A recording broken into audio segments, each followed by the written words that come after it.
Legenda Batu Quran di Banten.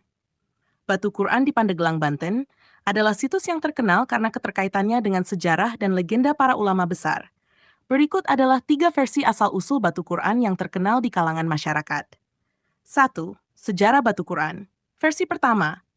Versi ini mengisahkan tentang Syekh Maulana Mansur, seorang ulama terkenal dari Banten abad ke-15. Syekh Maulana Mansur dikenal karena kemampuannya mencapai Makkah untuk menunaikan ibadah haji hanya dengan membaca basmalah di lokasi yang sekarang dikenal sebagai tempat Batu Quran. Dikisahkan bahwa beliau dapat melakukan perjalanan ke Makkah tanpa melalui jalur darat atau laut. Saat pulang, Syekh Maulana Mansur kembali ke tempat tersebut bersamaan dengan air yang terus mengalir, diyakini sebagai air Zam-Zam. Untuk menghentikan aliran air, beliau sholat 2 rakaat dan mendapatkan petunjuk dari Allah untuk menutup kucuran air dengan Al-Quran, yang kemudian berubah menjadi batu. Batu tersebut dikenal sebagai Batu Quran, yang airnya tidak pernah kering hingga saat ini. 2. Sejarah Batu Quran. Versi kedua. Versi kedua menceritakan Syekh Mansyuruddin, ulama besar dari abad ke-11, putra Sultan Agung Tirtayasa, yang dikenal dengan kesaktiannya.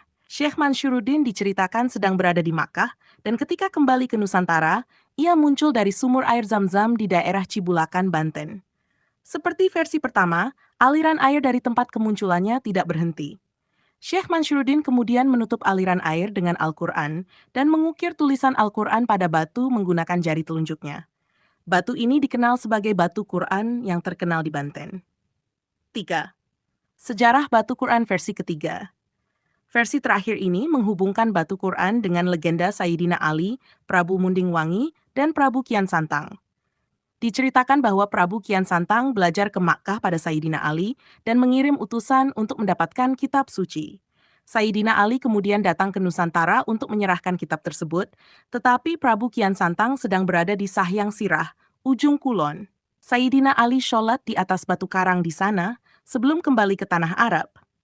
Kisah ini kemudian dikenal oleh Syekh Maulana Mansur yang membuat replika Batu Quran di Kabupaten Pandeglang sebagai penghormatan terhadap mukjizat Allah yang dia saksikan di Sahyang Sirah. Menariknya Batu Quran Banten. Keunikan Batu Quran di Banten terletak pada air bening yang mengalir tak pernah kering, meski di musim kemarau panjang. Batu tersebut memiliki ukiran Al-Quran yang indah, menambah kekaguman terhadap kebesaran ilahi. Selain menjadi tempat wisata religi, air dari pemandian Batu Quran dipercaya memiliki khasiat menyembuhkan berbagai penyakit dan memberikan aura awet muda. Lokasi Batu Quran. Batu Quran terletak di Jeleteh Cikoromoy, Gunung Sari, Mandalawangi, Kadubungbang, Cimanuk, Kabupaten Pandeglang, Banten. Lokasi ini selalu ramai dikunjungi oleh para pelancong dan peziarah, baik untuk berwisata maupun mencari keberkahan. Sebagai umat Islam dan warga Indonesia, penting untuk menjaga kelestarian situs bersejarah ini, mengingat nilai religius dan budaya yang terkandung di dalamnya.